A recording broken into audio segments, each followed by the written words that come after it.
하나님 말씀은 골로새서 1장 1절부터 2절까지 제가 읽겠습니다. 하나님의 뜻으로 말미암아 그리스도 예수의 사도된 바울과 형제 디모데는 골로새에 있는 성도들 곧 그리스도 안에 있는 신실한 형제들에게 편지하노니 우리 아버지 하나님으로부터 은혜와 평강이 너희에게 있을지어다.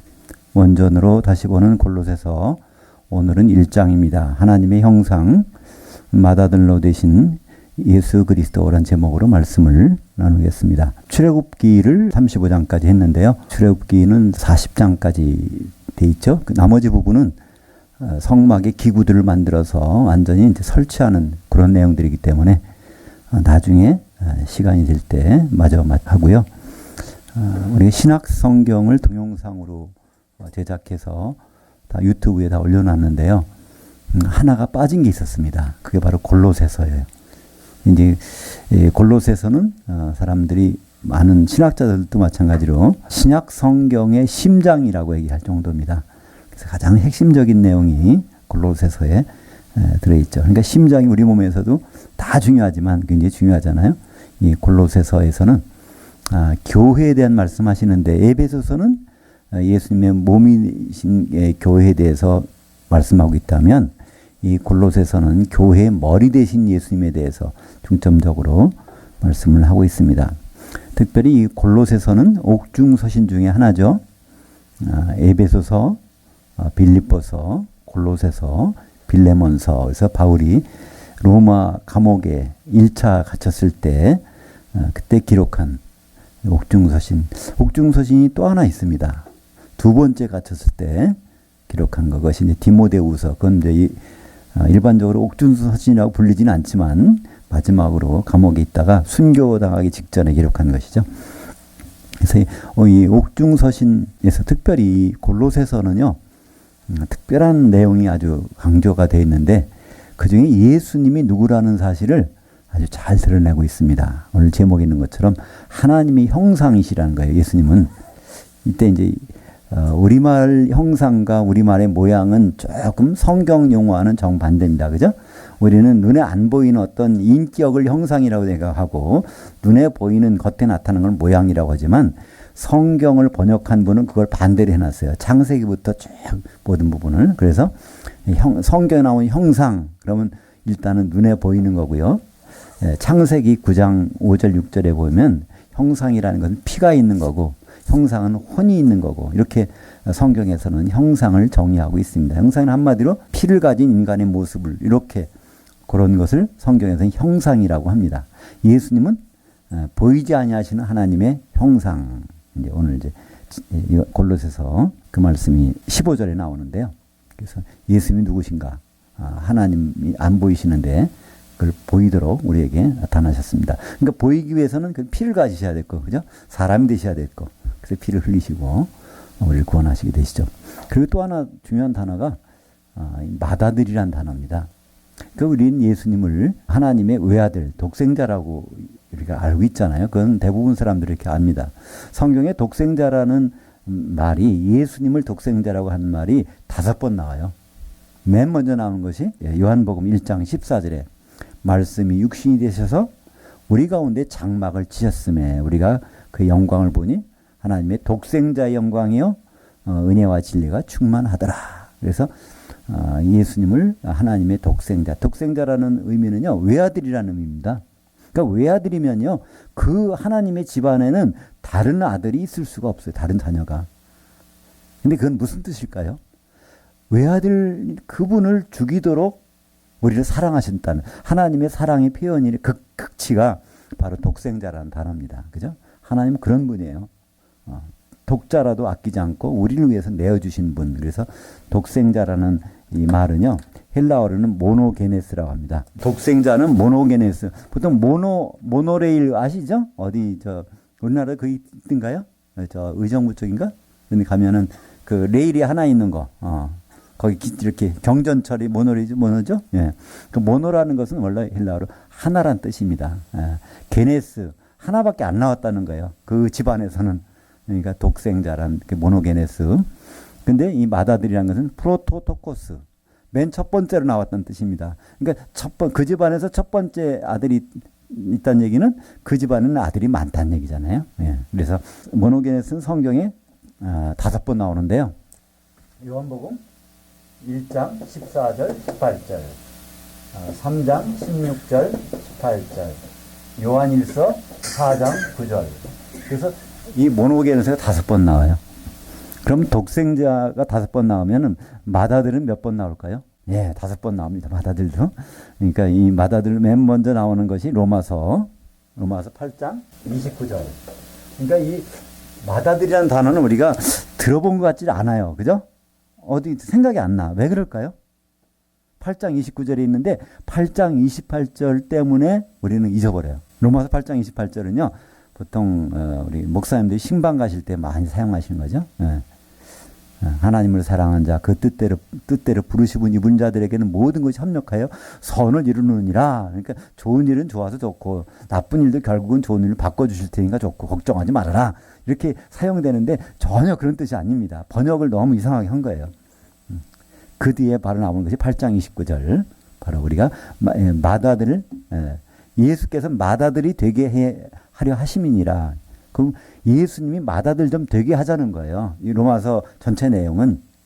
왜냐하면 예수님은 죽었다가 부활하셔서 맏아들로 나오셨지만 명목적으로 맏아들이에요. 그러니까 회사에 어떤 부서를 만들었는데 티오스는 많이 만들었어. 근데 부장 하나밖에 없어요. 그럼 그 부원들이 있어야 되는데 아직은 거기 자리가 채워지지 않았단 말이에요. 그러니까 그걸 채우는 거죠. 예수님이 진짜 맏아들 되시려면 죽었다가 맏아들로 부활하신 다음에 진짜 하나님이 자녀들이 주렁주렁 할래야 진짜 맏아들이잖아요. 그러니까 하나님 자녀들 좀 우리가 대보자는 거예요. 진짜 자녀들이. 그러면 예수님이 진짜 맏아들 되시는 거니까. 그 내용이 바로 로마서 전체적인 흐름이고요. 그것이 로마서 8장 29절에 하나님을 사랑하는 자들이라면 우리가 제발 그분의 몸으로 하나가 돼서 예수님을 좀 맏아들로 좀 만들어 봅시다. 그러네. 거기에 이제 맏아들이라는 얘기가 처음 나오고요. 그 다음에 오늘 골로새서 1장 15절 18절, 그리고 히브리서 1장 6절, 계시록 1장 5절. 그래서 이 맏아들이라는 단어가 5번 나오는데 우리말 번역으로는 딱 2번만 해놨어요. 히브리서 1장 6절에 맏아들을 이끌어 세상에 다시 오게 하실 때. 그러니까 재림 때는 맏아들, 초림 때는 독생자. 그러니까 예수님이 초림할 때는 독생자로 오셨어요. 그때는 하나님 자녀가 딴 사람들은 될 수가 없었어. 예수님만 하나님의 아들이었어요. 근데 재림 때는 맏아들로 오신다는 거예요. 그건 무슨 말일까요? 우리가 호적이 다 하나님 자녀로 올라갔다. 그러니까 예수님 재림하시면 그게 확실해져요. 지금 우리는 그냥 하나님 자녀라고 그러지만은 증명할 방법이 없잖아요. 근데 예수님이 호적 등본 가지고 쫙 오신다고 생각해 보세요. 위에 딱 호적에 가족관계 증명서에 맏아들로 예수님 오시면은 그 집에 자녀가 많은 것은 너무나 당연한 거잖아요. 그죠? 네. 그래서 재림은 예수님이 맏아들로 오신다. 그래서 히브리서 1장 6절에 그렇게 말씀하고 있고요. 그 다음에 요한계시록 1장 5절에도 거기서 죽은 자들 가운데서 먼저 나시고 번역해서 우리말은 참 왜 동사로 번역하는지 몰라요. 명사거든요. 맏아들로 되셨다. 그러니까 요한계시록은 그거부터 시작되는 거예요. 요한계시록의 전체 내용 1장에서 예수님 맏아들이시다. 그러니까 요한복음은 뭐예요? 예수님 독생자시다. 그러니까 요한복음에서 강조하는 건 뭐죠? 사랑. 하나님. 그 정도로 하나님은 사랑이시다는 거예요. 근데 요한계시록에서 강조하는 건 뭘까요?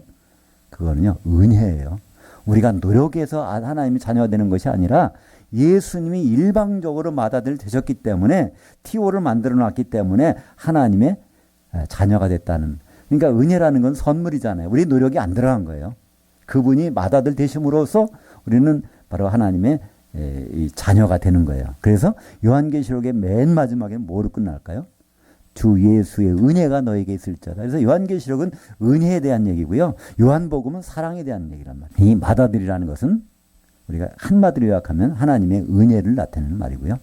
독생자라는 것은 하나님의 사랑을 나타내는 말씀입니다. 이 맏아들이라는 것이 골로새서에서는 이게 2번 나오잖아요. 15절과 18절에. 물론 우리말 성경에는 절대로 그렇게 번역 안 했지만 영어 성경에도 그렇게 번역 안 해요. 그죠? 왜 이렇게 번역 안 하는지 모르겠어요. 그죠? 그렇게 중요한 말씀인데 왜 그것을 프로토토코스라는 말을 그냥 동사로 번역하는지 모르겠어요. 그냥 명사인데 맏아들이란데. 그래서 우리는 골로새서 읽으면서 감격을 안 해요. 만약에 이것을 15절과 18절을 맏아들로 번역해 놨더라면 우리는 너무나 감격스러울 것 같아요. 그죠? 아, 예수님이 정말 맏아들이셨구나. 내가 그분께 보태드린 거 없는데, 도와드린 거 없는데 그분이 맏아들이심으로 우리는 하나님의 자녀라는 그 놀라운 자리를 선물로 받은 거잖아요. 그러니까 우리는 그냥 맏아들. 우리가 이제 이 사도신경으로 신앙 고백합니다 할 때 우리는 그것을 같이 하죠. 독생자로 오셨지만 맏아들로 대신 우리 예수 그리스도를 우리는 믿는 것이죠. 그게 하나님의 사랑과 하나님 은혜에 대한 우리 고백이 거기에 신앙 고백에 들어가 있는 것입니다.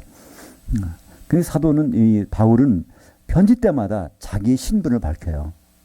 신분을 자기 사도라는 거예요. 근데 그것이 자기 멋대로 된 것이 아니라는 거예요. 하나님의 뜻에 따라서. 누구의 사도요? 예수 그리스도의 사도된 바울은. 그러니까 신분을 분명히 얘기합니다. 누구한테 편지하는 걸까요? 성도들에게 편지하는 거예요.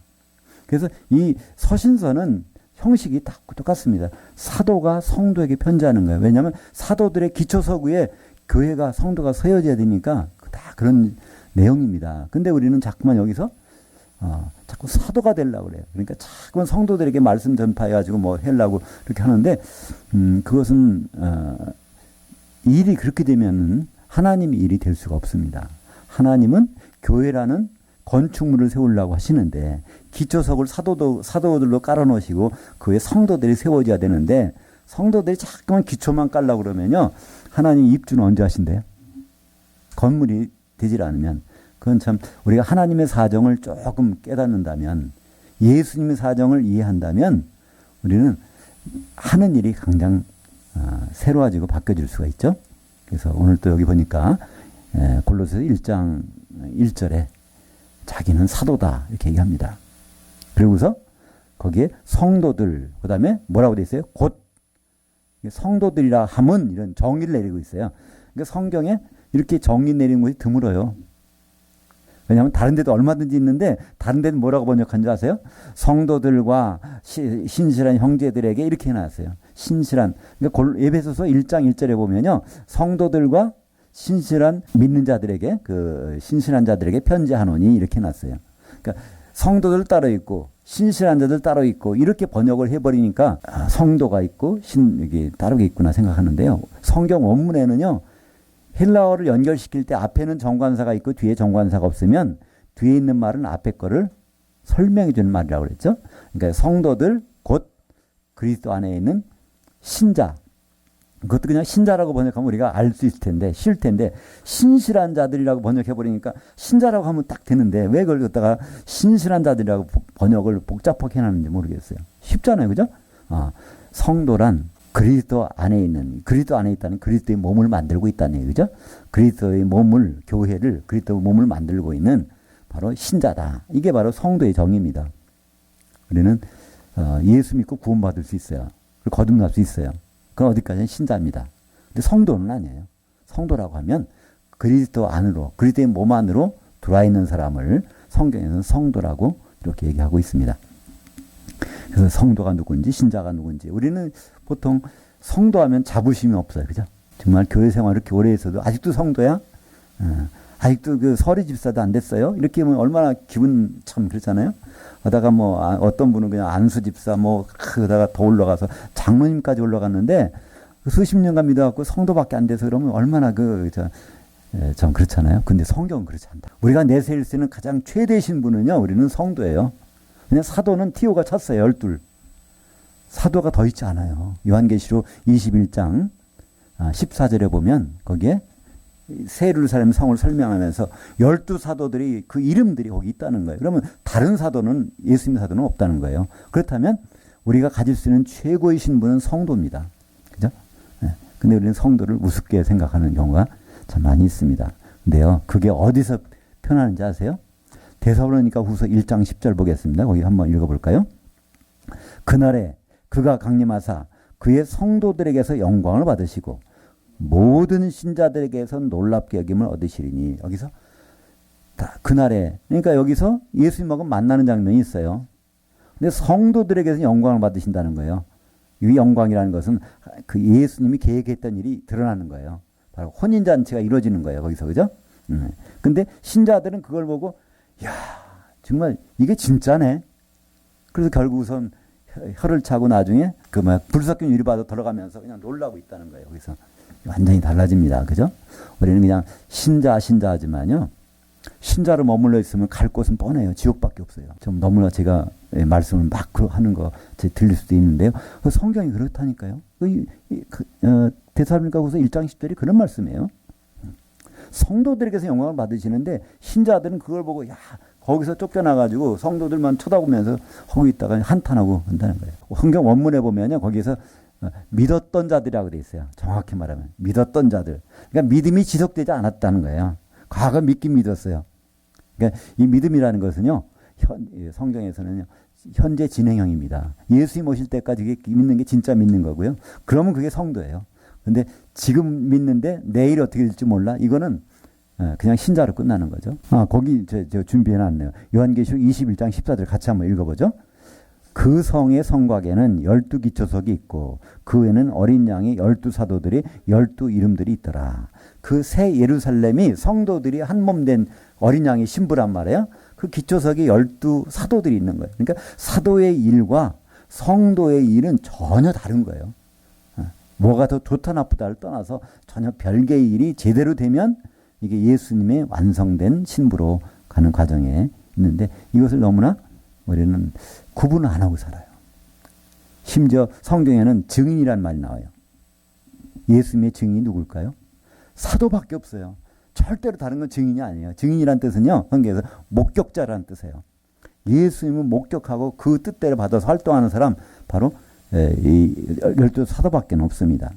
그래서 사도행전 1장 8절에 오직 성령이 너에게 임하시면 그 사도들에게 한 얘기예요. 성령이 너희들에게 임하시면 너희가 권능을 받고 온 예루살렘과 유대와 사마리아와 땅끝까지 해서 내 증인들이 되리라. 누가? 사도들이.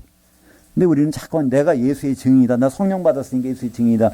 그거는 문장을 잘못 이해하는 거예요. 예수님은 사도들에게 그 말씀 하신 거예요. 너희들이 산으로 올라가시기 바로 직전에 너에게 성령이 임하면 내 목격자가 돼야 돼. 증인. 근데 우리는 지금도 내가 예수의 증인이다. 땅끝까지 가서 예수의 증인이 돼야 된다. 이거를 그렇게 하면요. 성도들이 할 일은 어떻게 하려고요? 성도들에게서 영광 받으시는데 그러면 그 사람은 나중에 다 사도였는데요. 사도는 12사도밖에 없는데 안 되잖아요. 분명히. 근데 그런 일이 너무나 우리는 흔하게 벌어지고 있고 우리 교회 가운데서 그것이 만연하고 있어요. 유튜브를 한번 들어보세요. 거기 다 그런 얘기가 많이 나와요. 우리가 다 예수의 증인이 돼야 됩니다. 지금 그 왕국을 건설하기 위해서 우리는 뭐 해야 됩니다. 막 얘기한단 말이에요. 근데 그것은 의도는 좋을지 몰라도 성경과는 전혀 다른 얘기라고 볼 수밖에 없습니다. 그래서 에베소서 2장 20절에 보니까 너희는 지금 에베소는 마찬가지. 에베소서는요. 사도인 바울은 에베소에 있는 성도들에게 편지하노니 하면서 너희는 성도들은 어디에? 사도들의 기초석에 서 있어야 된다. 분명히 말하고 있어요. 3절부터 6절까지 같이 읽겠습니다. 우리가 너희를 위하여 기도할 때마다 하나님 곧 우리 주 예수 그리스도의 아버지께 감사하노라. 이는 그리스도 예수 안에 있는 너희의 믿음과 모든 성도들 향한 그 사랑을 들었으며 너희를 위하여 하늘들에 쌓아지는 소망으로 말미암음이니 곧 이 소망은 너희가 전에 복음 진리의 그 말씀 안에서 들은 것이라. 이 복음이 이미 너희에게 이름에 너희가 듣고 참으로 하나님의 은혜를 깨달은 날부터 너희 중에서와 같이 또한 온 천하에서도 열매를 맺어 자라는도다. 그러니까 우리 성도들은 어디에다가 소망을 쌓냐면요. 하늘들에다가 쌓는 거예요. 이거 어디 셋째 하늘에다가 쌓는 것이 아닙니다. 하늘들에다가 쌓는 거예요. 왜 그렇죠? 이제 공중에 올라가서 거기서 주님과 만나는 것. 이게 우리의 최종 목표예요. 우리의 목적지는 사실 공중입니다. 하늘들에 있는 공중이에요. 왜냐하면 예수님이 공중으로 오신다고 그랬으니까. 거기 갈 소망을 가지고 우리는 준비하고 있는 겁니다. 근데 자꾸만 천국 하면서 셋째 하늘을 얘기하고 있으니까 아예 예수님은 그렇게 말씀하시잖아요. 요한복음 3장 13절에 인자 하늘 셋째 하늘에서 내려온 자 인자 외에는 사람으로서 셋째 하늘에 올라간 자는 없다는 거예요. 근데 자꾸만 예수님 있는데 죽어서 간다는 얘기는 무슨 얘기죠? 그건 말도 안 되는 얘기잖아요. 예수님 말을 거역하려고요? 예수님 말은 거역할 수 없어요. 그래서 이 골로새서 우리가 볼 때요, 좀 조심해야 돼요. 우리가 하면 우리가 누군지, 너희는 너희면 누군지 그걸 해야 돼. 1장 3절에 우리가 너희를 위하여 기도할 때마다, 이건 사도들이 성도들을 위해서 기도할 때마다 이런 것을 여기 얘기하고 있는데, 이거 그냥해서 우리는 그냥 이건 우리가 나고 사도도 우리고 이렇게 섞여서 얘기하는데 그렇지 않아요. 여기서는 편지에서는요, 그것을 수신자와 발신자를 제대로 구분해야 이 얘기를 이해할 수 있습니다. 근데 이 성도들이 이렇게 하고 있는 얘기를 들었다는 거예요. 이 로마 감옥에서 지금 골로새 교회에 있는 성도들에게 편지하면서 그들에게 특히 뭐가 나타났어요? 너희 믿음과 모든 성도들 위한 그 사랑. 이 사랑은 아가페 사랑이죠.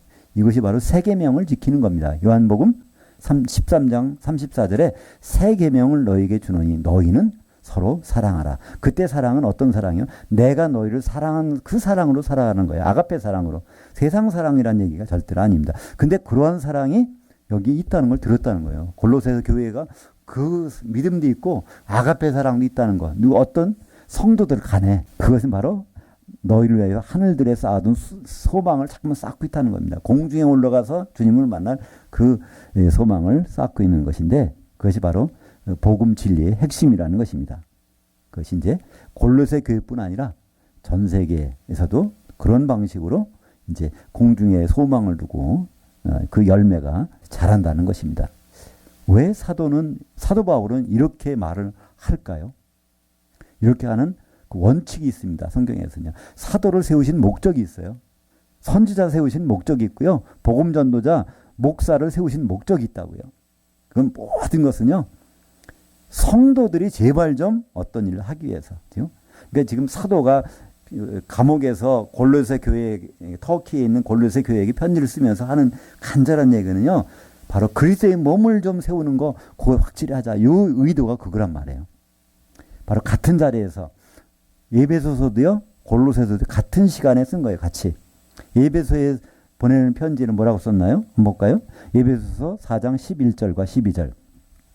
그가 어떤 사람은 사도로, 어떤 사람은 선지자로, 어떤 사람은 복음 전도자로, 어떤 사람은 목사 곧 교사로 주셨으니, 이는 이렇게 사도, 선지자, 복음 전도자, 목사를 교사로 주신 목적은, 그 이유는 이제 12절 같이 읽죠. 이는 성도들을 온전하게 하여 집사일을 하게 하며 그리스도의 몸을 세우려 하심이라. 이것이 성도가 할 본분입니다. 성도 보고 전도하라고요? 성도 보고 뭐 다른 일을 하라고요? 이거는 성경에는 한 번도 나온 적이 없어요. 물론 그리스도의 몸을 세우는 일이 다 끝나서 여유가 많아갖고 사도 좀 도와줘야지, 또 뭘 좀 도와줘야지, 이렇게 할 수 있어요. 근데 자기 일이 안 끝났다면 그 시간 어디 있어요? 예수님 우리에게 두신 뜻부터 먼저 행하는 게 우리가 할 일이죠. 그죠? 네. 바로 성도들로 하여금. 물론 이것은요, 예를 들어서 목사님이라면 성도하고는 구분되는 거예요. 일단 하는 일이 있어요. 목사는 어떤 일일까요? 사도들의 말을 사도들의 입장에서 제대로 전달시켜 주는 것이 바로 목사 역할이에요. 그죠? 네. 그러나 궁극적으로 목사도 나중에는요, 성도 자리로 가는 거죠. 왜냐하면 사도 자리는 12밖에 없으니까. 그죠? 결국은 성도 자리로 가야 되는 거예요. 사도의 일들을, 복음 전도든 마찬가지고 선지자도 마찬가지예요. 지금도 다른 사도가 아닌 선지자가 있을 수 있어요. 그러나 그 위치는 결국 성도의 위치로 가야 됩니다. 나중에는. 그 이유는 이 성도들을 온전케 해서, 이 온전케 한다는 단어 지난번에 한번 살펴봤는데요. 카타르티조라는 단어인데, 카타르티스모스라는 단어인데, 이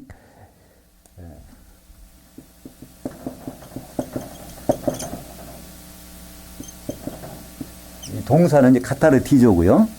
명사는 카타르티스모스. 그러니까 여기 아르티조나 아르티스모스, 이건 뭐냐면 합해서 이 뭐가 부서진 거를 고친다는 거예요. 한마디로 이 단어가 어디 쓰이냐면요, 베드로하고 안드레를 부르신 다음에 조금 가다 보니까 누가 있어요? 세베대 아들들 둘이 아버지하고 같이 그물을 깃고 있었어요. 이것이 카타르티조입니다. 그물, 찢어진 그물. 밤새 고기를 잡았는데 안 걸렸어. 찢어진 그물이구나. 그래서 그들이 그물을 꿰매고 있는데 예수님이 야, 나를 따르라 하니까 아버지를 버려두고 그들이 예수님 땄는데 그때 사용된 단어가 이 카타르티조입니다. 지금 성도들이 갖고 있는 그물이 찢어졌다는 거예요. 우리가 갖고 있는 성도들이 갖고 있는 그물이 뭘까요? 하나님 말씀 아닐까요? 왜 이게 찢어졌죠? 번역하는 과정에서. 그죠? 지금 우리가 헬라어의 말씀을 갖고 있거나 히브리어 말씀을 직접 갖고 있다면 좋은데 우리가 우리말로 가져야 되니까 그 과정에서 우리는 찢어진 그물 갖고 일을 해보려고 그러니까 일은 많이 하는데 수고는 많이 하는데 결과물이 안 나온다는 거예요. 그래서 그 일을 누가 해줘요? 성도들이 헬라어 공부하고 히브리어 공부해서 그걸 본다고요? 이건 시간 낭비예요. 그 일을 하지 말라고 하나님은 선물로 누굴 주셨어요? 사도, 선지자, 복음전자, 목사를 교사로 세워준 이유는 찢어진 그물을 그들에게 깊게 해서 그들이 잘 기워진 걸 가지고 하나님의 일을 하라는 거예요. 성도들이. 그죠? 근데 우리는 지금 거꾸로 하잖아요. 그죠? 그냥 그물을 안 끼매주질 않아. 어떤 경우는 더 찢어버리면 그건 완전히 그냥 그러면 성도들이 이 일을 못 하잖아요. 그죠? 열심은 해도. 하여튼 그런 의미가 바로 여기서 바로 성도들은 집사일, 집사는 집을 세우는 집안에서 일을 하는 겁니다.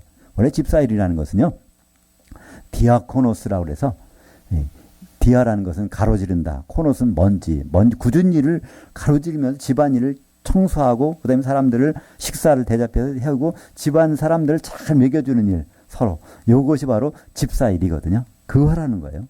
근데 교회에서 이 세상을 깨끗하게 해서 세상을 부패하지 않게 해서 나가서 한다는 거는요, 이건 성경에는 없는 말입니다. 세상 나가서 나쁜 짓 하라는 얘기가 아니고요. 성경에서 성도들에게 바라는 말은 바로 집안일, 하나님의 집안일을 잘 해가지고 예수님의 몸을 세우는 거. 성도들이 그걸 하는데 성도들이 하는 연장이 다 찢어졌어. 그물이 찢어졌어. 이것을 보수해서 복구해 줄 수 있는 사람이 바로 지금으로서는 목사님들이라는 거죠. 그죠? 그래서 그들을 교사로서 세우셨다는 거예요. 교사. 이 교사라는 말은 디다스칼로스라고 하는데 이건 어디서 나온 말이냐면요. 다오라는 건 배우는 거예요. 그 배우게 하는 사람이라는 뜻이에요. 배울 마음이 들게 하는 사람. 그러니까 성경에서 교사는요. 나 좀 더 배우고 싶어. 좀 더 알고 싶어. 이게 바로 이게 디다스칼로스. 그러니까 디다스칼로스를 만나면 당장 성경을 더 하고 오늘 2시 반에 끝나지 말고 3시 반, 4시 반까지 합시다.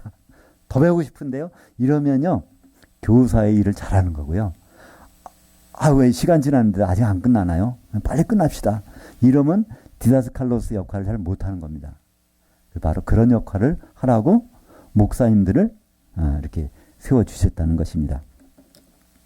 7절부터 9절까지 같이 읽겠습니다. 이와 같이 우리와 함께 종된 사랑하는 에바브라에게 너희가 배웠나니 그는 너희를 위한 그리스도의 신실한 일꾼이요 영 안에 있는 너희의 그 사랑을 우리에게 알린 자니라. 이로써 우리도 듣던 날부터 너희를 위하여 기도하기를 그치지 아니하고 구하노니 너희로 하여금 모든 영적 지혜와 총명으로 하나님의 뜻을 아는 것으로 채우게 하시고, 여기에 사도 바울의 기도 내용이 나옵니다. 성도를 위한 기도가 여기 나오는데요. 여기도 우리라고 그래요. 왜 우리라고 할까요? 사도 바울하고 여기 디모데 목사가 같이 이제 여기서 편지하는 거예요. 이때 디모데는 이제 감옥에로 이제 면회 온 모양이에요. 면회 와서 원래 디모데는 이제 에베소 교회 목회자로 일하는데 이때는 이제 여기서 이제 그래서 사도의 일행이기 때문에 우리라고 합니다. 에바브로에게 너희가 배웠나니까 에바브로가 에베소 골로새 교회 아마 그 목사님으로 계셨던 것 같아요. 그러다가 잠깐 그 소식을 가지고 로마 감옥까지 와서 골로새 교회가 이렇습니다. 골로새 교회가 지금 아가페 사랑으로 충만합니다. 이런 얘기를 바울에게 해준 거예요. 그러니까 이 바울은 그 내용을 알고 지금 다시 편지를 써서 이 골로새 교회에게 보내는 편지입니다. 그걸 통해서 에바브라 편에 골로새 교회 성도들의 모습을 바울은 알았다는 것입니다. 근데 거기에 더욱더 하나님 뜻을 아는 것으로 하나님의 뜻이라는 것은 뭘까요? 우리가 하나님의 뜻 많이 얘기는 하는데요. 하나님의 뜻이 뭘까? 이렇게 질문 받으시면 뭐라고 대답하시겠어요? 하나님 뜻이 뭘까? 어려울 것 같죠, 그죠? 어려운 이유가 있어요. 사람처럼 생각하니까. 사람의 뜻은 알 수 없어요. 그렇잖아요. 제 뜻을 아시겠어요? 몰라요. 제가 말씀을 드려도 모르실 거예요. 왜냐하면 사람의 뜻은 자꾸만 변하니까. 그래서 사람의 뜻은 알기가 힘들어요. 그러나 하나님 뜻은 이외로 쉬워. 왜 쉬울까요? 한 번 세우신 뜻은 변하지 않으니까. 그러면 하나님 뜻을 가장 쉬운 방법이 있어요. 이 천지 만물을 창조하기 전에 하나님의 뜻이 무엇인가 알면요. 그러면 그 뜻은 지금까지 유효하거든요. 그죠? 그 뜻은 변치 않으니까. 그 뜻이 어디 나올까요? 에베소서 1장 4절부터 나오는데 1장 5절과 6절을 읽어보겠습니다. 그의 기쁘신 뜻대로 우리를 예정하사 예수 그리스도로 말미암아 자기의 아들들이 되게 하셨으니 이는 그가 사랑하시는 자 안에서 우리에게 거저 주시는 바 그의 은혜의 영광을 찬송하게 하려는 것이라. 그래서 여기 요 에베소서 1장 4절에는 창세전에 하나님 뜻을 나오고요. 창세전에 세우신 뜻이에요, 이게. 그것이 굉장히 기쁘신 뜻인데, 왜냐하면 그리스도로 말미암아 우리를 아들 삼으시는. 그럼 그리스도로 말미암아 아들 삼으시는 일은 그를 어떻게 만들면 돼요? 독생자에서 죽으신 다음에 부활을 맏아들로. 여기에 그 단어가 다 들어간 거예요. 예수 그리스도로 말미암아 아들들을 삼으신다는 얘기는 앞으로 예수님을 인간으로 보내셔서 독생자로 보내셔서 죽이시고 그를 부활할 때 맏아들로 부활시키시면 우리들을 아들로 삼으시는 계획이 창세전에 있다. 천지 창조되기 전에 아담도 있기 전에 벌써 이런 계획이 창세전에 있던 하나님의 기쁘신 뜻이라는 거예요. 이게 할 수 없이 그러는 것이 아니라 참 기쁘신 뜻이라는 거예요.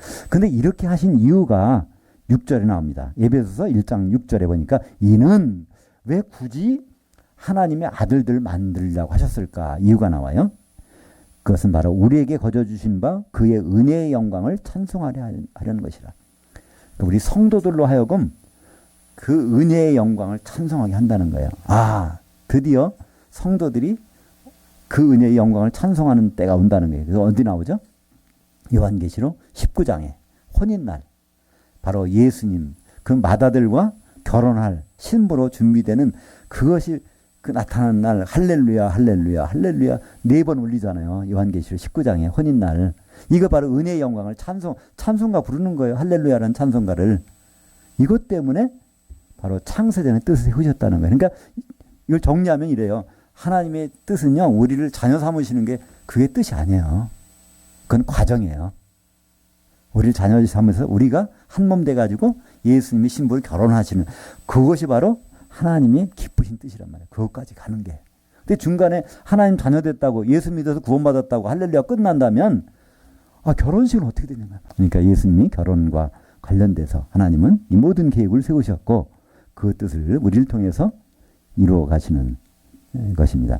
성경에서 맨 먼저 나오는 하나님의 강력한 의지밀의 문장이 어디 나온다고 그랬죠? 창세기 2장 24절. 히브리어 문법으로 가장 강력한 하나님의 의지, 하나님의 뜻을 발표하는 문장이 있어요. 창세기 2장 24절 보겠습니다. 이러므로 남자가 부모를 떠나 그의 아내와 합해서 둘이 한 몸을 이룰지로라. 그러니까 예수님이 그의 아내와 합해서 한 몸이는 결혼한다는 거잖아요. 예수님을 결혼시키는 거 그거는 하나님이 반드시 하고야 말리라. 그래서 그렇게 하셨던 하나님의 되게 하신다는 여호와 이름이 이것 때문에 있는 거란 말이에요. 여호와 이름이. 그래서 여호와 하나님은 이 일을 하시려고 하는 것이 하나님의 생각이고 뜻이고 그 일을 하는 것이 하나님의 일인데 우리는 너무나 다른 곳에서 다른 일을 많이 하다가 주님한테 가면 주분이 뭐라고 그러세요? 내가 너 이해가 안 간다 그러실 거잖아요. 그죠? 우리는 나름대로 일을 많이 했는데. 그러니까 찢어진 금을 가지고 아무리 밤새 고기 잡아보세요. 이 일은 많이 했지만 뭐 하다 왔냐고 들을 수도 있잖아요. 그죠? 노력은 많이 했지만 우리 성도님들이 그런 말을 들으면 안 될 거 아닙니까? 얼마나 억울하고 원통한 일이겠어요. 아예 놀다 가서 그런 말을 들으면 뭐 그렇게 체념하겠지만 하는 대로 열심히 했는데 뭐 교회에서 충성봉사하고 목사님 말씀 잘 듣고 성경도 많이 보고 기도도 많이 하고 다 했는데 막상 예수님 앞에 서가지고 등을 들고 그냥 섰던 다섯천처럼 내가 너희를 모르겠다. 이해가 안 간다. 그런 말을 들으면 다른 사람도 아니고요. 그죠? 참 낭패 아닙니까? 10절부터 11절까지 같이 읽죠. 주께 합당하게 행하여 그분의 범사에 기쁘시게 하고 모든 선한 일에 열매를 맺게 하시며 하나님을 아는 것에 자라게 하시고 기쁨으로 모든 견딤과 오래 참음에 이르도록 그의 영광에 온 힘을 따라 모든 능력으로 능하게 하시며 이게 이제 기도 내용의 이제 두 번째 내용인데요. 이렇게 좀 했으면 좋겠다는 거예요. 사도로서 성도들에게 부탁하는 겁니다. 그래서 주께 합당하게 우리 인간적으로 합당한 일이 아니라 주님께 합당한 일 좀 했으면 좋겠다는 거예요. 근데 우리는 사람 눈치 보고 그죠? 그 사람 이렇게 하면 싫어할까? 그럼 안 되지. 그럼 거기 맞춰서 하는 게 더 급한 거예요. 하나님의 눈치 보는 분은 덜 봐요. 그죠?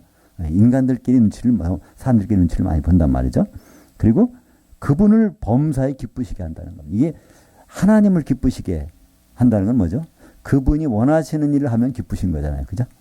그분이 가장 기뻐하시는 일은 성경에서 어디 나오죠? 하나님이 가장 기뻐하시는 거는요. 보시기에 힘이 좋았더라. 창세기 1장 31절에 아담이 지구상에 등장하는 날 하나님은 너무 기쁜 거예요. 그 아담은 로마서 5장 14절에 뭐라고 그랬어요? 오실 자의 모형이라. 오실 자, 오신 자가 아니에요. 초림 예수가 아니라 재림 예수. 예수님이 재림하면 하나님이 너무 기뻐하실 거예요. 근데 예수님이 재림하시려면 누가 준비가 돼야 돼요? 신부가 준비가 돼야 된단 말이죠. 신부를 준비는 누가 해요? 성도들이 해야 되잖아요. 성도들이 결혼할 거니까. 그러니까 그것을 염두에 두고 하는 일이 범사에 기쁘시게 하는 일이에요. 그죠? 그 과정에서 기도할 수도 있고, 그 과정에서 봉사할 수도 있고요. 그 과정에서 뭐 전도할 수도 있고 할 수 있어요. 그죠?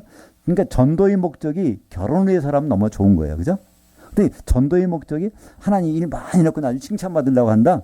그것은 조금 생각해 봐야 돼요. 하나님의 일은 다른 거니까. 그게 아닐 수 있으니까.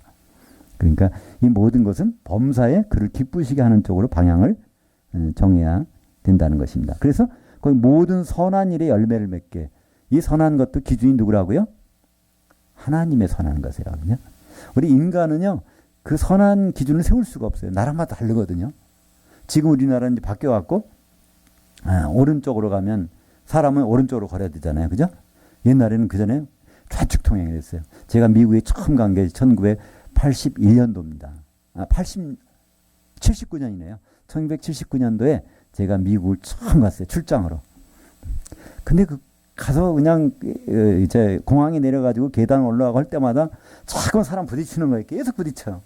난 좌측 통행하고 가는데 그 사람들은 자꾸만 이쪽, 그러니까 난 이게 계속 부딪히는 거예요. 근데 저는 그렇게 배웠단 말이에요. 그러니까 좌측 통행은 대한민국에서 1980년도에서는 선이란 말이에요. 그렇게 해야 돼. 근데 그것은 미국만 가도 안 통해요. 심지어는 그렇잖아요. 알래스카에 지금은 모르겠지만 거기는 귀한 손님이 오면 자기 아내를 그 방에다가 넣어주는 거지. 그게 선이라잖아요. 근데 그건 알래스카에서나 있는 일이지 우리하고는 관계없는 일이란 말이에요. 그렇기 때문에 선한다, 착한 일을 한다. 이거는요, 기준은 하나님의 착한 선을 봐야 돼요. 하나님에게 선한 것은 바로 있다는 거예요. 한마디로 예수님이 결혼과 관계되는 일은 선한 일이고요. 그걸 방해하는 일은 악한 일입니다. 선하지 않다고 하나님이 고백하신 맨 처음 문장이 창세기 2장 18절. 아담이 혼자 사는 것 참나게 선하지 않아. 그러니까 아담에게 돕는 배필 지으리라. 이것이 하나님의 선을 추구하는 방향이란 말이에요. 창세기에서 처음 등장하는. 그러면 하나님 이 선도 똑같은 거예요. 골로새서에 나오는 선도요. 결국은 하나님의 선이란 말이죠. 그렇다면 오늘 10절 1장 10절 모든 선한 일에 열매를 맺게 한다는 것은요. 예수님과 결혼하는 일에서 하나 차근차근 준비되어 가는 일. 그것이 바로 이 선한의 기준이라고 볼 수가 있습니다. 그래서 하나님을 아는 것에 자라게 하시고 하나님을 알아갈 만큼 하나님 무엇을 기뻐하시는가 이걸 알아간 만큼 우리는 더 가까이 갈 수 있어요. 그걸 모른다면 우리 기준을 하죠. 그죠? 1년에 뭐 50명 전도하면 100명 정도하면 또 어디 세계 선교 몇 번 나갔다 오면 기도 40일 금식 기도 몇 번 하면 하나님 좋아하실까? 근데 그건 우리 기준이지 하나님 기준하고는 다르잖아요. 그래서 창세기 4장 7절 볼까요? 내가 선을 행하면 어찌 낯을 들지 못하겠느냐? 선을 행하지 아니하면 죄가 문에 엎드리느니라. 문의 열망은 내게 있으리니 너는 문을 다스릴지니라. 여기도 번역인 참 엉망으로 돼 있죠. 죄의 소망이 내게 있으나 너는 죄를 다스릴지니라. 이런 말이 아니에요. 우리의 마음 문을 다스려야 된다는 거예요. 그렇지 않으면 잘못하면 죄가 들어올 수가 있어. 마음을 다스리라는 얘기죠. 이게 결국은 못 다스려서 살인하고 맙니다. 이 가인은 지금 살인하기 전 얘기예요. 같이 동생하고 같이 하나님께 예배를 드렸어요. 제사를 드렸단 말이에요. 근데 동생이 제사를 받으셨는데 가인의 제사는 안 받으셨어요. 그때 하나님 하신 말씀이 내가 선을 행하면, 근데 이것도 이게 미완료예요. 과거 진행이란 말이에요. 오늘 나한테 정성스럽게 제사 지내는 거 말고 평소에 내가 이렇게 나를 기쁘게 했다라면 내가 오늘 내 제사를 안 받으렸겠느냐? 이걸 여기서 말씀하시는데 이 번역을 네가 선을 행하면 지금 이렇게 번역을 현대형으로 해놨습니다. 이건 미완료입니다. 내가 평소에 제삿날, 예배날만 반짝 해갖고 그거 아니라는 거예요. 그 평소에 하나님께 기쁨을 드렸더라면 왜 오늘 내가 너희 제사를 안 받았겠냐 그거예요. 바로 아벨은 평소에 하나님을 기쁘시겠습니다. 그죠? 남들을 먹고 살라고 그냥 정신없는데 아벨은 양을 치고 있었어요. 절대로 도움 안 되는 거예요. 경제적으로 먹고 사는데 도움 안 되는 일을 하고 있었어. 왜 그걸 할까요? 그 피를 가지고 하나님 만나야 된다는 것을 아버지 때부터 배웠으니까. 근데 이 가인은 하나님이 안 도와주시면 안 되지. 내가 먹기 살 길 찾아야지. 그래서 땅을 섬기는 자라는 뜻이에요. 땅을, 농사라는 뜻은 원래 땅을 섬기는 자. 땅을 잘 하면 거기서 나를 먹여주고 살려주겠지. 평소에 그렇게 살다가 하나님 갑자기 와서 예사 드리는 거, 이건 내가 나를 기쁘게 안 했다는 겁니다. 그러면서 하는 얘기가, 하시는 말씀이 내가 죄가 자꾸 너를 지배하려고 들어가려고 하는데 너는 마음 문을 단단히 고르지 않고 이건 조심해야 돼. 그런 뜻이에요. 그랬더니 가인은 그것을 못했습니다. 우리말 번역은 죄에서 오는 내게 있으나 너는 죄를 다스릴지니라. 우리는 죄를 다스릴 능력이 없는 사람들이에요. 그죠? 우리는 마음을 다스려야 되죠. 12절부터 14절까지 같이 읽겠습니다. 빛 가운데서 성도들의 기업의 부분을 얻기에 너희를 합당하게 하신 아버지께 우리가 감사하게 하시기를 원하노라. 그가 우리를 흑암의 권세에서 건져내사 그의 사랑의 아들의 그 나라로 옮기셨으니 그 아들 안에서 우리가 속량 곧 죄사함을 얻었도다. 이거 잘못하면요, 우리 성도들 얘기인 줄 알아요. 우리 용서받았다는 거, 정량받았다. 이게 아니에요. 사도들, 우리같이 형편없는 사람을 하나님은 택하셔서 이렇게 사도로 세워서 당신들을 세우려고 하시는 그 하나님 좀 찬양 좀 해보라는 거예요. 그분이 어떠신 분인지. 우리가 똑똑해서 이렇게 다니는 것이 아니라 이게 형편없는 사람이었다는 거예요. 바울이 원래 그러잖아요. 핍박하던 사람이었어요. 근데 우리 같은 사람을 특별히 선택해가지고 이렇게 당신의 도구로 사용하시는 하나님. 그래서 우리가 하나님께 감사하길 원한다는 거예요. 성도들이 잘 되는 거 보면 사도들이 너무나 감사해요. 우리 같은 형편없는 사람들을 선택해서 저들 세워주시는 그 일을 통해서 우리는 하나님께 감사 좀 하도록 해달라는 거예요. 그러니까 성도가 제 본분을 다하면 사도들은 하나님께 감사하는 거예요. 그죠? 그 일을 여기서 말씀하고 있는데 이 번역은 참 그렇게는 안 돼 있습니다. 사도행전 26장 15절부터 18절까지 그 내용인 바로 사도 바울이 예수 믿는 사람 핍박하다가 죽이러 가다가 다메섹에서 예수님을 만나고 그때 거기서 들은 얘기를 간증하는 것입니다. 그때 나 같은 죄인을 하나님께서 용서하셔서 이제 이방인들 위해서 너 죄를 용서해 줄 테니까 이제 가서 이 말을 이렇게 해라. 그때 그 내용을 여기서 바울은 지금 말씀하고 있는 겁니다. 자기 같은 형편없는 죄인 중에 괴수인 우리를 선택하셔서 이렇게 하시는 일은 성도 일이 귀하기 때문에 그렇다는 거예요. 그죠? 그 귀한 일을 하도록 나를 사용하셨다. 우리를 사용하셨다. 이게 사도의 고백을 여기서 말씀하고 있습니다. 그러면서 이제 사도는 자기 입장에서 계속해서 복음을 증거합니다. 15절부터 18절까지 같이 읽겠습니다. 그는 보이지 아니하시는 하나님의 형상이시요 모든 피조물보다 피조물 중에 맏아들이시니 왜냐하면 만물이 그에게서 창조되되 하늘들과 땅에서 보이는 것들과 보이지 않는 것들과 혹은 왕권들이나 주권들이나 통치자들이나 권세들이나 만물이 다 그로 말미암고 그를 위하여 창조되었고 또한 그가 만물보다 먼저 계시고 만물이 그 안에 섰느니라 함께 섰느니라. 그는 몸인 교회의 머리시라. 그가 근본이시요 죽은 자들 가운데서 맏아들이시니 이는 친히 만물의 으뜸이 되려 하심이요.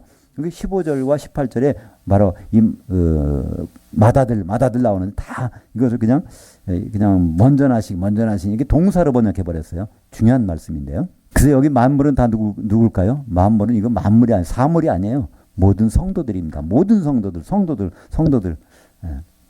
예수님은 부활에 그래서 첫 열매. 그래서 만물의 맨 위에 계시다를 말씀하잖아요. 근데 여기다가 만물 이것도 모든 성도들이라 하면 우리가 쉽게 이해할 수 있는데요.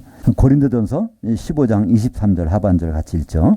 첫 열매인 그리스도요. 다음에는 그가 강림하실 때 그리스도에게 속한 자요. 그 후에는 마지막이니.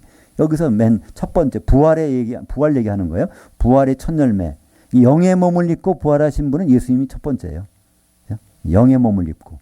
그러면 우리가 이제 영의 몸을 입고 예수님 오실 때 부활할 거고. 그다음에 마지막에는 그 나라를 아버지께 바칠 때라. 천년왕국이 끝날 때 그걸 아버지께 바칠 때 백보자 심판 때 그때 마지막 부활이 있다는 거예요. 사망 가운데서 바다 가운데서 음부 가운데서 그때 마지막 부활. 그것이 이제 부활의 순서를 고린도전서에서는 15장 이렇게 말씀하고 있습니다. 19절 같이 읽겠습니다. 아버지께서는 모든 충만으로 예수 안에 거하게 하셨고. 예수님이 왜 그런 놀라운 일들을 하셨는지 우리는 이해가 안 가잖아요. 빌립보서 2장 6절 이하에 보면요. 그는 본래 하나님의 본체시지만 하나님과 동등됨을 취할 것을 여기지 아니하시고 우리 인간의 몸으로 오셨을 때는 하나님 능력은 하나도 없었다는 거예요. 근데 그분이 어떻게 놀라운 일을 하셨을까요? 30세가 되는 순간에 바로 성령으로 채워주셔서 그 모든 일을 하셨다는 거예요. 성령 충만하게. 그러니까 그 똑같은 성령으로 우리를 채워주시면 우리도 마찬가지로 그 일을 할 수 있게 하시겠다는 것입니다. 그래서 사도행전 10장 38절에 이건 베드로의 간증입니다. 고넬료 집에 가서 나사렛 예수에 대해서 소개하는 거예요. 인간 나사렛 예수께서는 이런 분이셨다라는 걸 소개하는 겁니다. 한번 같이 읽어보죠. 하나님이 나사렛 예수에게 성령과 능력을 기름 붓듯 하셨음에 그가 두루다니시며 선한 일을 행하시고 마귀에게 눌린 모든 사람들을 고치셨으니 이는 하나님이 함께 하셨습니다. 그러니까 성령께서 함께 하셨기 때문에 예수님은 인간이시면서 그 능력을 하셨습니다. 순수한 인간이셨어요. 그렇기 때문에 십자가에서 죽으실 수가 있었고요. 그분이 하나님의 능력을 소유하고 있었다면 십자가에서 못 죽어요. 그죠? 20절 같이 읽죠. 그의 십자가의 피로 화평을 이루사 만물고 땅에 있는 자들이나 하늘들에 있는 자들이나 그로 말미암아 자기와 화목되게 하시기를 기뻐합니다. 여기서 땅에 있는 자들은 누굴까요? 하늘들에 있는 자는 누굴까요? 여기도 번역을 하늘이라고 하니까 참 이해가 안 가게 되는 거예요. 그죠? 그러니까 성경에서는요, 땅에 있는 자들은 왜냐하면 땅을 기업을 받았던 사람은 유대인들이에요. 애굽에서 나와가지고 가나안 땅에 들어가 땅을 기업으로 줬잖아요. 그래서 유대인들은 땅에 있는 자들, 성경에서. 그러니까 성도 중에서 유대인으로서 성도된 사람들은 땅에 있는 자들이고요. 이방인인 우리들은요, 그런 땅을 기업을 받은 적이 없어요. 그러나 우리는 어디를 기업을 받아요? 하늘들, 공중에 올라가서 그걸 보장된 사람들이에요. 그래서 우리 이방인들 성도를 성경에서는 하늘들에 있는 자들이라고 이렇게 표현합니다. 하늘들에 있는 자들. 그래서 땅에 있는 자들과 하늘들에 있는 자들이 이게 같이 한 몸을 이루어야 될 거예요. 그죠? 우리는 이방인 성도와 유대인 성도가 다 한 몸을 이루는 그것을 바로 십자가의 피로 사신 것은 교회잖아요. 사도행전 20장 28절에 보면 하나님의 피로 사신 건 교회다 그랬어요. 하나님이 예수님이 십자가에 피 흘린 거는 우리 개인의 죄를 용서하는 것은 그건 일부분에 지나지 않아요. 그분이 근본적으로 피를 흘리신 것은 그분의 신부감을 얻으시는 거예요. 그죠? 아담이 깊이 잠들고서 갈비뼈를 뽑는 순간에 피가 철철 나왔어. 뭐 하려고? 그의 아내를 만들어 가려고. 그래서 예수님도 똑같이 십자가에 피를 철철 흘리셨어요. 왜냐하면 그의 아내를 만드는 일 때문에, 교회 때문에. 그래서 그 교회는 유대인이건 헬라인이건 이방인이든 그리스도 안에서 한 몸 되는 것이 교회라고 되어 있죠. 에베소서 2장 14절 같이 읽겠습니다. 15절까지. 그는 우리의 화평이시라 둘로 하나를 만드사 원수된 것 곧 중간에 막힌 담을 자기 육체로 하시고 법조문으로 된 계명율법을 폐하셨으니 이는 이 둘로 자기 안에서 한 세 사람이 되어 화평하게 하시고. 여기서 이 둘이라는 건 뭘까요? 유대인 성도들과 이방인 성도들, 예루살렘에 있는 성도들과 다른 그 유럽에 있는 다른 데 있는 성도들, 이 하나가 되게 해서 그 뜻이죠. 그래서 그걸 한 세 사람이라고 하는데 이것을 사람들은 오해해요. 나 예수 믿고 세 사람 됐다. 이거는 맞는 말이지만 성경에서의 세 사람은 전혀 다른 거예요. 이 한 세 사람은 단수입니다. 예수 그리스도의 몸을 이루는 그 인격적인 예수 그리스도의 몸인 교회를 얘기하고 있는 거예요. 교회가 여기서 한 세 사람인데 우리는 예수 믿어서 나 세 사람 돼갖고 새 일을 한다 이렇게 하는 것은요 너무나 잘못된 일입니다. 한 세 사람은 단수고 이 전 지구 가운데 우주 가운데 하나밖에 없는 겁니다. 예수 그리스도의 몸인 그 옛날에 들어보지도 못한 예수님의 아내 될 그 한 세 사람 얘기합니다. 21절부터 25절까지 같이 읽죠. 전에 악한 행실로 멀리 떠나 마음으로 원수가 됐던 너희를 이제는 그의 육체의 죽음으로 말미암아 화목하게 하사 너희를 거룩하고 흠없고 책망할 것이 없는 자로 그 앞에 세우고자 하셨으니 만일 너희가 믿음에 거하고 터위에 굳게 서서 너희 들은 바 복음의 소망에서 흔들리지 아니하면 그러하리라. 이 복음은 천하 만민에게 선포된 바요 나 바울은 복음의 일꾼이 되었노라. 나는 이제 너희를 위하여 받는 괴로움을 기뻐하고 그리스도의 남은 고난을 그의 몸된 교회를 위해서 내 육체에 채우노라. 내가 교회의 일꾼 된 것은 하나님이 너희를 위해서 내게 주신 청지기 직분을 따라 하나님의 그 말씀을 이루려 함이니라. 여기에 하나님의 그 말씀을 이룬다. 이게 하나님의 그 말씀을 이루기 위해서 바울이 사도가 됐다는 거예요. 하나님의 그 말씀, 교회에 관련된 하나님의 그 말씀이 뭘까요? 예, 그렇습니다. 창세기 2장 24절의 그 말씀 때문에 하나님은 나를 바로 사도로 삼으셔서 그 일을 하게 하셨다는 것입니다. 그러니까 여기는 성도의 직분은 뭘까요? 사도가 되는 것이 성도의 직분이 아니라 사도의 중매를 잘 받아들이는 것입니다. 그죠? 그래서 그 위에 서는 것. 그러니까 이 그리스도의 남은 고난은 뭘까요? 예, 그러니까 예수님은 다 모든 일을 하셨지만 못하고 하신 일이 있어. 너는 베드로라 내가 이 반석에 내 교회를 세우리니 그 세운다고만 선언해놓고 교회를 못 세우고 하셨어요. 왜 그럴까요? 교회가 세워지려면 성령이 오셔야 되거든요. 그러니까 성령을 보내시러 가셨기 때문에 그걸 모셨었어. 그것이 바로 하는 일이 그리스도의 남은 고난입니다. 예수님 대신 십자가 올라가는 것이 아니라 예수님이 남겨놓으신 고난입니다. 교회가 완성되는 그것을 바로 이 바울은 중매쟁으로 맡아가지고 그 일을 하고 있는 거고 그걸 성도들은 하나님의 일로 알고 있어야 된다는 얘기입니다. 그죠?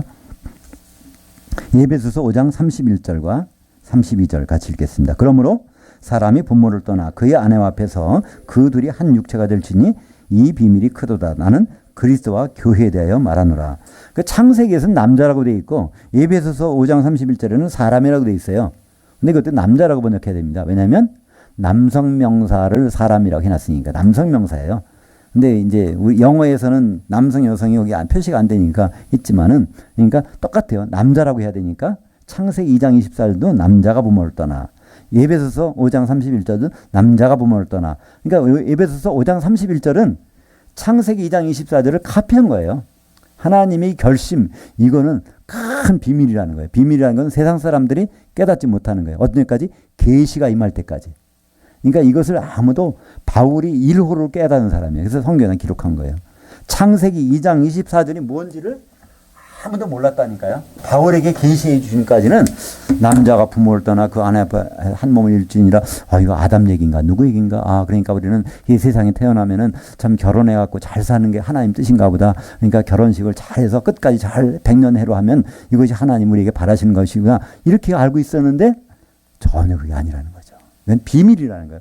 누구나 알고 있다면 비밀이 아니잖아요. 그것도 큰 비밀이에요. 성경에서 큰 비밀이라는 것은 이거밖에 없거든요. 그죠? 이 사건밖에. 그러면 더구나 미스테리라고 하는 거예요. 이것은 놀라운 일입니다. 그 일을 우리에게 맡겨주셨다는 거예요. 근데 그것을 비밀을 풀어줘도 사람들은 관심이 없다면 이거는 우리가 하나님을 제대로 대우해 드리는 것이 아니죠. 그 비밀을 풀어주셨는데 그 당사자가 우리들인데 우리가 거기에 대해서 너무나 무덤덤해 감격이 없다면요. 이건 참 그런 거예요. 참 그죠? 딴 사람도 아니고 우리 같은 사람을 택하셔서 예수님의 배우자로 삼으시겠다는데 우리는 그냥 그러세요? 그럼 그렇게 해보세요 한다면요. 이건 정말 철면피 아닐까요? 그죠? 그 사실 자체가 우리는 감격스러운 일 아닐까요? 우리를 너무나 과대평가하기 때문에 나 정도면 바로 예수님과 결혼한 지체가 되겠지 이렇게 생각할 수는 있겠지만 하나님 입장에서 우리 한번 보세요. 그죠? 쓸데없는 사람들일 거잖아요. 저를 포함해서. 그러나 하나님은 그렇게 하시겠다는 건데요. 다른 거 관심 안 가지시고 끝까지.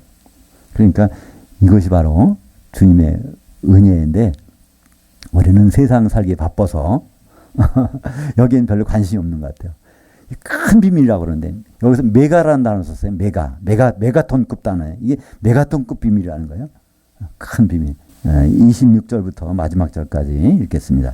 이 비밀은 만세와 만대로부터 감추었던 것인데 그러니까 이것은 바로 예수님이 그의 교회와 결혼하겠다는 것은 감춰졌다는 거예요. 계속 아브라함도 몰랐어요. 모세도 몰랐어요. 이건 아무도 모르는 거예요. 모세가 창세기를 기록했지만 이 모세는 기록하면서 이게 무슨 뜻인지 전혀 알 수가 없었어요. 그런데 이제는 그의 성도들에게 나타났고, 왜냐하면 성도들은 당사자니까, 결혼을 해야 되니까 하나님이 그들로 하여금, 성도들로 하여금 이 비밀의 영광을 이방인 가운데 얼마나 풍성한지를 알게 하려 하심이니라. 이 비밀은 너희 안에 계신 그리스도니 곧 영광의 소망이니라. 그러니까 예수 그리스도 안에서 이 결혼식이 이루어진다는 거, 이것이 바로 비밀이라는 얘기입니다. 예수 그리스도에서 나온 그 핏덩어리로, 아담의 핏덩어리를 가지고 그 안에 하와를 만들어 오신 것처럼, 이제 예수님 십자가의 핏덩어리를 가지고 그걸 구원받은 사람들을 모아서 바로 그분과 결혼하겠다는, 이것이 바로 누굴 통해서? 성도들을 통해서. 사도가 아니에요. 사도는 결혼하는 사람이 아닙니다. 사도는 뭐죠? 중매쟁이라고 했잖아요. 그죠? 끝까지 새 예루살렘 성은요, 사도는 그 성벽이 아니에요. 그 기초석이지. 그러니까 우리가 어떤 존재라는 것을 우리는 안다면 우리 스스로 감격해야 되지 않나요? 근데 우리는 너무나 감각이 없어요. 누구처럼? 라우디가 교회처럼. 뜨겁지도 않고 차지도 않아요. 머리로만 알겠죠. 가슴까지 안 내려오는 것 같아요. 저부터도. 이런 거 읽으면 글쎄 옛날 같으면 눈물까지 흘렸을 텐데 전 눈물이 안 나와요. 이게 너무 감격스러운 말씀 아닙니까? 우리 같은 사람을 예수님 결혼 상대자로 해서 모아서 결혼시키려고 한다는 계획 자체가, 그것도 비밀을 폭로해서 알게 한 그 사실이 너무나 놀라운 건데, 우리는 그냥 오늘 1시간 예배 잘 드렸다로 끝날 수도 있단 말이에요. 저도 포함해서. 이게 참 얼마나 우리가 너무나 이 세상에 익숙해졌는지 다시 한번 생각해 보게 됩니다. 28절과 29절 같이 읽죠. 우리가 그를 전파하여 각 사람을 권하고 모든 지혜로 각 사람을 가르침은 각 사람을 그리스도 안에서 완전한 자로 세우려 함이니, 이를 위하여 나도 내 속에서 능력으로 역사하는 이의 역사를 따라 힘을 다하여 수고하느라. 여기도 우리는요, 성도들이 아니에요. 사도들이 하겠다는 거예요. 이 복음은 사도들이 책임지고 다 알려주시겠다는. 그러면 우리는 복음을 듣고 예수 그리스도의 몸으로 세워져서 그분과 결혼할 수 있는 데까지 가야 된다는 겁니다. 근데 우리는 자꾸만 이걸 전하려고 노력하는 거예요. 왜냐하면 우리 성도들로 착각하니까. 우리가 하겠다는 겁니다. 사도들이 너무나 많은 은혜를 받았기 때문에 그렇게 할 수밖에 없다는 거예요. 근데 우리는 이것을 사도와 같은 위치에서 생각하니까 하나님의 뜻이 들어오지를 않는 것입니다. 기도하겠습니다. 하나님 아버지, 감사합니다.